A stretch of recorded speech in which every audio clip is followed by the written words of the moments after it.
Continuación veremos cómo podemos mejorar la calidad del mallado, en especial cuando estamos trabajando con estudios de tensiones y deformaciones muy específicas. Es importante contar con un buen mallado que nos permita transmitir la realidad del estado tensional. Un mallado pobre afectará la distribución de tensiones. Entonces hay que saber cómo mejorar y refinar nuestra malla para evitar este tipo de inconvenientes. En primer lugar vamos a abrir el archivo del proyecto que vamos a estar trabajando en esta clase. Descargado se llama Refine Mesh, es un archivo IPT de parte de Inventor. Procedamos inmediatamente a abrir el entorno y vamos a revisar los resultados. No es necesario que corramos el modelo porque en los descargables de la clase también tenemos un archivo de resultados. Vamos a aprovecharnos de él haciendo clic donde dice Load Results. Y vean que en la carpeta del proyecto hay una que se llama Análisis 1 FNO, que es File Nastran Output. ¿Okay? Un archivo de salida de Nastran, un archivo de resultados binarios de Nastran. Con este tipo de archivos, nosotros podemos leer los resultados que se hayan ejecutado en ocasiones anteriores. Puede ser nuestro propio computador. Cada vez que ejecutamos, entonces él le va a dar un nombre, ¿vale?, a esa ejecución y lo va a guardar en FNO. En este caso hemos adjuntado el archivo de resultados para que podamos leerlo. Entonces, si nosotros vamos aquí a abrir y ahora hacemos clic en von Mises, él nos va a mostrar los resultados de von Mises sin necesidad de ejecutar por nuestra cuenta. Muy bien. Vamos a estudiar un poco la distribución de tensiones acá. Bueno, en primer lugar, tenemos que ubicar donde haya concentraciones de tensión. Donde hay concentración de tensión son sitios específicos muy importantes para saber si está o no bien mallado, ¿sí? Porque de allí, de esas concentraciones de tensiones, dependerá drásticamente el mallado si se están transmitiendo de forma adecuada. Obviamente aquí hay una concentración de tensión en la parte externa porque estamos traccionando esta sección, tiende a abrirse debido a la condición de carga y a las condiciones de borde. Pero vamos a estudiarlo un poco más a detenimiento. Hay algunas herramientas de visualización que nos permitirán identificar si hay un problema de tensión. De hecho, ya lo podemos ver, porque si ustedes se acercan, van a ver que no es muy homogénea la distribución de tensión. Acá hay una concentración, ¿sí? Luego empieza a bajar, acá hay otra concentración, acá no hay, y luego por acá vuelve a densificarse. Entonces, estas distribuciones que no son homogéneas suelen no ser correctas. ¿Okay? Acá se puede también apreciar más drásticamente, ¿no? Aquí hay una concentración, acá hay otra, pero no debería ser así, esto es continuo, ¿vale? Esto es una curva continua. Obviamente también observamos que este sector curvo, que viene desde esta arista a esta otra arista, pues está conformado por muy pocos elementos, en este caso 1 y 2 elementos, en otros casos pueden ser 1, 2 o 3 elementos, pero hay muy pocos elementos para definir la curva y eso obviamente puede estar generando algunos problemas. Igual acá, ¿no? Porque puede que acá haya muy poca tensión, pero noten que hay algunas concentraciones productos de ese mal mallado. Entonces ya por ahí nos está diciendo, acá ocurre algo, ¿no? Tenemos que mejorar el mallado. Otra cosa que podemos hacer es ir a editar un poco la visualización de von Mises, haciendo clic derecho sobre von Mises, y estudiar cómo estas configuraciones pueden permitirnos detectar mejor los problemas. Por ejemplo, en este punto estamos en Control Options. Yo voy a quitar la deformada para que veamos simplemente los resultados. Voy a dejar la visualización de las mallas porque me interesa en este caso.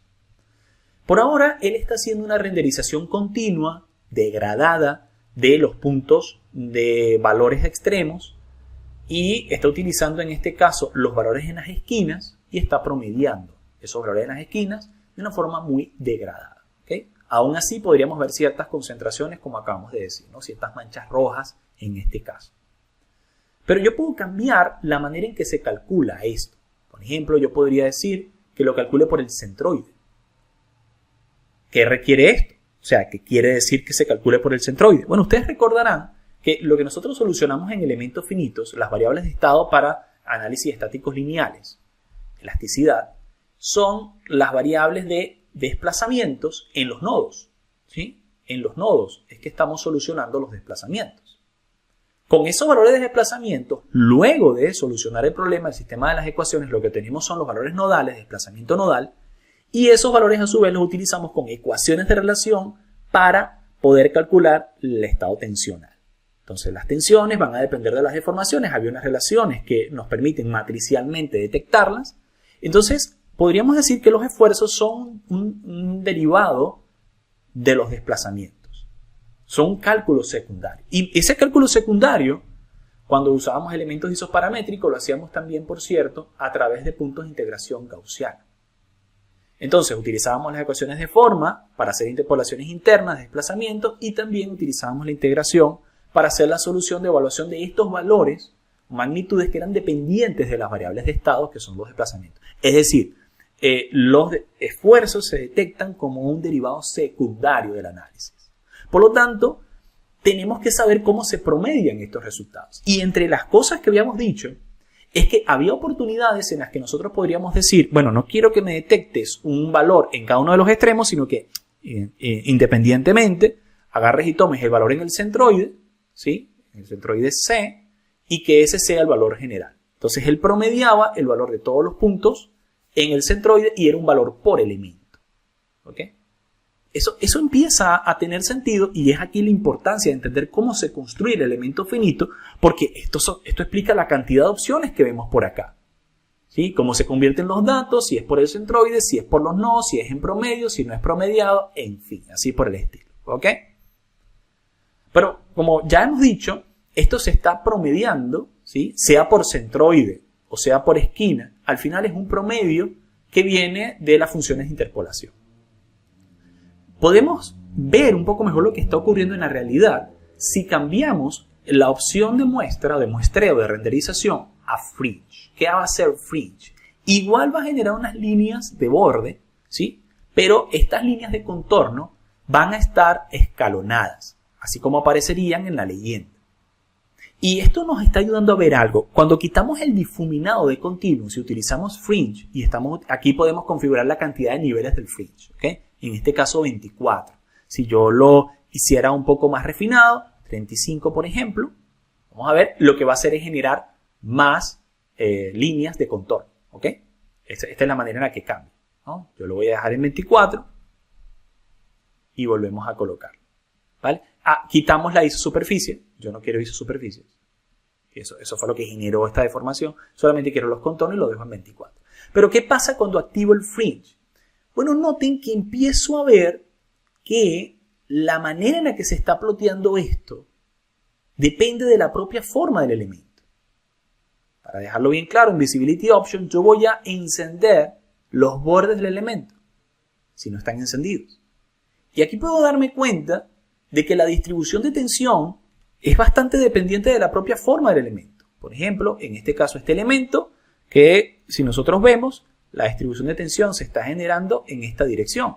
Pero ahora, un elemento adyacente, que volvemos a dibujar acá en rojo, ¿verdad? Ahora la distribución de tensiones está haciéndose en esta otra dirección. Es decir, depende de la propia forma del elemento. No debería ser así. Cada elemento entonces tiene una distinta dirección gradiente de distribución de tensiones. Y eso no es realista. Realmente la distribución de tensiones debería depender de la geometría original, que viene siendo curva y debería seguir más o menos este sentido, ¿sí? Este sentido debería seguir. Entonces, esto es una buena muestra cuando utilizamos fringe, ¿vale? Para saber si la distribución de tensiones está bien modelada. Esto es una prueba patente de que es necesario mejorar el mallado, porque la distribución de tensiones no debería depender del mallado. Debería depender de la geometría y seguir una forma continua, suavizada, independientemente de la forma de los elementos finitos. Noten que eso pasa acá, ¿sí? Si ustedes se vienen a este sector que está por acá, vean que realmente las condiciones o los contornos atraviesan los elementos, ¿sí? Atraviesan los elementos, no dependen exactamente de la forma del elemento. Acá sí, acá se quiebran por la forma del elemento bruscamente. Acá también ocurre un pequeño quiebre, ¿ok? Pero es menor. Lo que queremos buscar es eso, que los contornos, las líneas de contorno de igual tensión sea independiente del mallado. Entonces, eso se mejora aumentando, la densidad de la malla. Ya veremos que hay unos controles para eso. Otra manera de detectar problemas es haciendo lo siguiente. Vamos a movernos a Counter Options y vamos a utilizar acá que el tipo de contorno sea elemental. ¿Vale? ¿Qué significa elemental? Va a tomar el valor del elemento, no el valor, ¿sí?, nodal, sino el valor elemental. Es decir, cuando decíamos que hacíamos un promedio de, por ejemplo, si fuese un elemento triangular de los 3 nodos y nos quedamos con el valor del centroide, ¿verdad? Para ser consecuentes, busquemos acá igual centroide, ¿ok?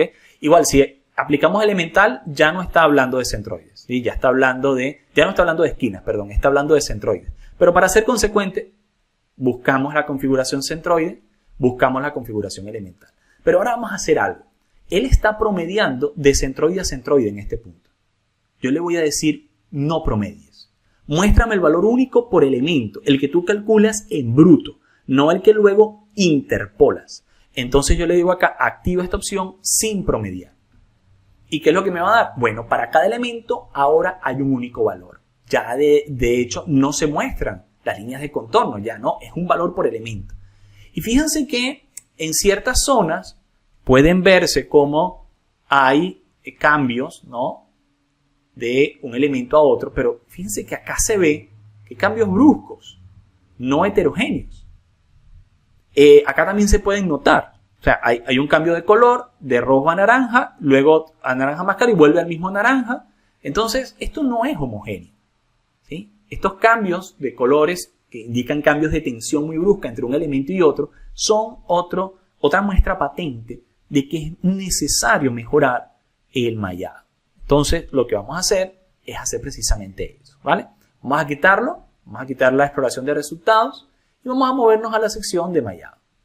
Pero acá en primer lugar, en mallado, si nosotros hacemos clic derecho, podemos agregar un control de mallado. También podríamos hacerlo por acá con este botón, control de mallado. El control de mallado de Nastran nos permite especificar en ciertos objetos, sean vértices, caras o aristas, cuál queremos que sea el tamaño del elemento en esos objetos. En este caso, yo voy a enfrascarme en las superficies curvas, donde sé que porque la malla es muy gruesa, no se está ajustando bien a esa superficie. Entonces yo lo que voy a ir seleccionando, estas superficies curvas, donde sé que tengo que mejorar el mallado. Porque aquí es donde se está generando la concentración de tensiones por la conexión angular de esos elementos. No voy a seleccionar todos, ¿sí? Realmente quiero enfrascarme en estos puntos donde hay concentración de tensiones. Ustedes podrían seleccionar todas las superficies curvas que deseen, o al menos las conexiones angulares. Yo en este caso, como sé que acá está la concentración de tensiones, voy a hacerlo por acá, ¿no? Estrictamente deberíamos seleccionar todos, digamos, los elementos curvos o radiales, conexiones redondas que existan. Y en tamaño del elemento, ¿cuánto voy a colocar? Voy a colocar 0.5 milímetros. 0.5. Es decir, voy a decir, en estas caras que he seleccionado, el tamaño del elemento debe ser 0.5. Vamos a hacer también una edición de las configuraciones generales de mallado. En este caso, voy a dejar el tamaño como está, 4.735, no hay problema. Noten que estoy utilizando elementos de orden parabólico. Esto es muy bueno, ¿sí? Cuando el problema está enfocado en determinar esfuerzos, unas funciones de forma parabólicas suelen funcionar mejor. Ahora, cuando son desplazamientos, nuestro problema principal, quizás un elemento de orden lineal funcionaría mejor. Recuerden que para orden parabólico, lo que hacemos es que si es un elemento triangular, por ejemplo, le agregamos un nodo medio, ¿sí? Así que acá tenemos elementos con un nodo medio que permite que la interpolación entre una y otra sea parabólica y no lineal, como podría ser, por ejemplo, de esta manera recta, ¿no? ¿Sí? Entonces, para que sea parabólico, estamos utilizando un punto intermedio entre los vértices. Ahora vamos a ir a configuraciones y vamos a prestar atención a algunos de estos parámetros, no todos, que pueden ayudarnos a mejorar la rata de refinamiento. En primer lugar, hacemos énfasis en este que dice rata de crecimiento del elemento máximo. ¿Qué quiere decir eso? Bueno, nótenlo por acá. Fíjense, acá hay un elemento muy pequeño y luego de acá empieza a crecer, se genera otro más grande y después se genera otro más grande y otro más grande y así por el estilo. A eso le llamamos rata de crecimiento. ¿A cómo? De elementos pequeños pasamos poco a poco a elementos más grandes. Cuando la rata de crecimiento es 1, todo se va a mantener del mismo tamaño, no crece, ¿sí? Exactamente igual, la relación es 1 a 1. Pero a medida que nos vamos alejando del 1 hacia arriba, crece cada vez más rápido. Por lo tanto, una rata de crecimiento que no sea 1, pero sea bastante cercano a ver por arriba, ¿verdad? Debería ser siempre 1 o más. Entonces nos va a dar un crecimiento suavizado. Poco a poco va a cambiar del tamaño pequeño a más grande. Y eso nos va a ayudar en la definición de distribución de tensiones. Entonces, en este caso, en Nastran, en otro software será distinto, se usa a través de este parámetro llamado rata de crecimiento. Pero al final de cuentas, esa rata de crecimiento tendrá un equivalente en cualquier otro software. Otro punto interesante. Recuerden que acabamos de decir que estamos trabajando elementos parabólicos. Por lo tanto, tenemos nodos medios. Y nosotros ahora podemos utilizar la proyección de esos nodos medios. De hecho, hay una opción en Nastran que nos permite utilizar los nodos medios para ajustarse a la forma curva. Si lo encendemos, esto va a mejorar mucho más la proyección de estos nodos medios que están a la mitad de cada uno de estos nodos, ¿sí? ¿Vale? Se van a proyectar mejor a la curva. Entonces, podemos ajustarnos mejor a la forma, a la viada de ciertos sectores. Esta configuración nos va a permitir mejorar esa manera de ajustarnos a la curvatura. Pero esto solamente es posible porque estamos utilizando elementos parabólicos. Si usted activa esto y está utilizando un elemento lineal, no tiene ningún sentido, porque los elementos lineales no utilizan nodos medios para las funciones de forma parabólicas. ¿Okay? Entonces hay que entender, por eso era tan importante ir al tuétano y programar para saber qué significan estos valores. Presionamos entonces OK, ¿vale? Acá entonces tenemos el Mesh Settings parabólico, vamos a generar la malla con los controles de mallado que habíamos generado anteriormente. Esto va a tardar un poco más porque ahora la malla va a ser mucho más densa. Va a generar una mayor cantidad de elementos, prácticamente. Y bueno, ahí la ha generado para nosotros. Noten algo. Noten que en la curvatura hay muchos más elementos ahora, muchos más elementos, y que inclusive se nota el pequeño quiebre de ajuste en los nodos medios, ¿sí? Aquí viene esta línea en esta dirección y luego viene esta otra. Ella debería ser continua, vamos a plantearla en rojo, ella debería ser continua de acá a acá. Pero acá se observa que realmente está utilizando esa opción que dijimos, ajuste en el punto medio, para ajustarse mejor a la curvatura, ¿vale? Porque estamos usando elementos parabólicos. También vemos que la rata de crecimiento es más lenta. No se pasa de elementos pequeños a grandes de forma abrupta, ¿sí? Sino que poco a poco van creciendo y crecen menos, ¿vale? Lo que nos da todavía mayor densidad. Sí que crecen, ¿sí? Porque se ve que estas zonas son mucho más densas que estas, pero la rata de crecimiento es más gradual, ¿vale? Muy bien. Ahora, ¿qué pasa si con esto que acabamos de mallar, ahora ejecutamos la solución? Vamos a darle solucionar y esperamos algunos minutos, segundos, para que le ejecute la solución. Muy bien, me indica que ya la solución está completa. Vale, ahora vamos a explorar los resultados. Muy bien, perfecto. Vamos a ir a Von-Mises para verlo mejor, que lo que nos estaba preocupando ahora precisamente era la distribución de tensiones. En este caso estamos viendo el desplazamiento. Ok, ahí tenemos la distribución de Von-Mises. Y ahora sí podemos observar mucho mejor cómo está ocurriendo esta distribución de tensiones. Fíjense, vamos a volver a editar esto y vamos a cambiar el Visibility Option de ciertos puntos. En primer lugar, ya no queremos usar Fringe, sino Continuum.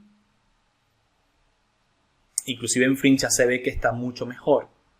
En Contour Option vamos a utilizar Corners y vamos a decirle que no haga un promedio y vamos a su vez utilizar los valores nodales. Nodal, ¿vale? Y ahí podemos observar de verdad que la manera en que se está distribuyendo ahora la tensión es mucho mejor. Sin duda alguna es mucho mejor, es más suavizada, ¿vale? Además de eso, podríamos venir a Visibility Options, apagar los bordes del elemento. Bien, también vamos a apagar los conectores del borde, o sea, estos conectores que se ven en rojo, no queremos verlos. Y así queda mucho mejor, ¿vale? Nuevamente, podríamos utilizar las marcas mínimas y máximas, presionamos OK. Fíjense, estas cruces que ven ustedes, ese color amarillo, están representando los mesh controls. Si lo desactivamos, también van a desaparecer. Pero acá podemos ver cómo ha mejorado muchísimo. Ha mejorado muchísimo la distribución de tensiones. Ahora se ve de una forma mucho más suavizada. ¿Ok? Entonces, si nosotros volvemos a von Mises, editamos, esto es una manera, lo que hemos aprendido, ¿ok? Es una manera en la que nosotros podemos obtener información del mallado a partir del ploteo, aplicar adecuadamente controles de malla. Voy a volver a encender por el momento los bordes del elemento para hacerles referencia a algo. Quizás usted haya sido tentado a pensar, bueno, pero ¿por qué no simplemente aumentar el tamaño general del mallado y mallarlo todo mucho más fino? Eso podría ser una opción, pero a veces la fuerza bruta sale muy caro. ¿Por qué? Porque realmente en estas zonas planas, en estos sectores donde no hay concentración de tensiones, no necesitamos una gran cantidad o densidad de objetos de mallado. Y si usted mallara todo del mismo tamaño, sería computacionalmente muy costoso. Realmente es mejor enfocarse en las zonas donde realmente hay concentración de tensiones y garantizar que se está refinando en esa locación específica la malla. Entonces, así el archivo no va a pesar tanto, solamente vamos a dar densidad donde necesitamos y obtendremos resultados adecuados en esos puntos donde hay concentración de tensiones. Entonces es mejor utilizar controles de mallado a simplemente aumentar el tamaño general del elemento.